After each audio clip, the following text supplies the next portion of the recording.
This is Kinneara Baxter, the main character of my webcomic, which you should all be reading, link in the crotch bar below. So who is she? I can tell you about her dreams, her childhood ambitions. I can tell you what motivates her now. I can tell you her favorite foods, her favorite kind of music. I can tell you whether she's brave or kind or obnoxious. I can tell you what skills she has. I can tell you whether she's better at math or reading. I can tell you her family history, what her parents are like, whether she has brothers or sisters. And she's not the only character I can do this for. There are plenty of characters in my webcomic, and there are the ones I grew up watching or reading, like Luke Skywalker or Superman. Much like those others, Kinneara Baxter is someone I know, someone for whom I have memories and an impression of my head of who she is. So the question I have to ask is this: is she real? Does Kinneara Baxter exist? There is absolutely no doubt that she's fictional. I ought to know because I made her up. I'm the one who made the 3D models. I'm the one who posed them. I wrote her dialogue in the comic.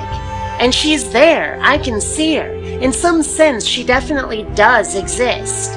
The problem is that the word exist, when applied to a fictional character, seems to imply that there is more than just artwork, dialogue, and story, but that we're talking about an actually corporeal and independent being, that Kinneara is more than just the product of my mind, more than that which depressingly few of you are actually reading.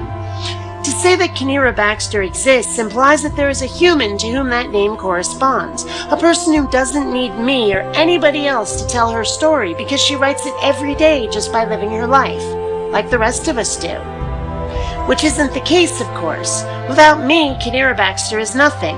Oh, there's the possibility of fan fiction, but someone is still thinking Kinneara up, putting words in her mouth, dictating her actions. To claim that Kinneara exists as anything other than fiction would be foolish.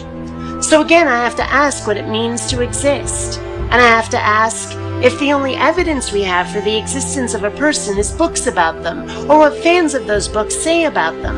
And as near as anybody has ever been able to show, that person has no existence outside of those books. Can we not say that this character is fictional? You know, like God? Because frankly, there's no more evidence for the existence of a deity, any deity, than there is for the existence of Kinneara Baxter. The only difference is, I freely admit I made Kinneara up. The religious aren't nearly so forthcoming. And maybe they should be. Until next time, don't run on automatic. Please, think.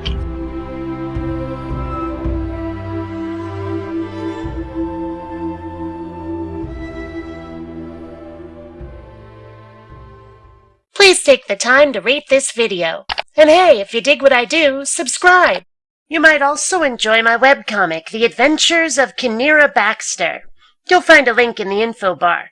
Not rating videos has been shown to cause obesity, acne, and male pattern baldness in laboratory rats.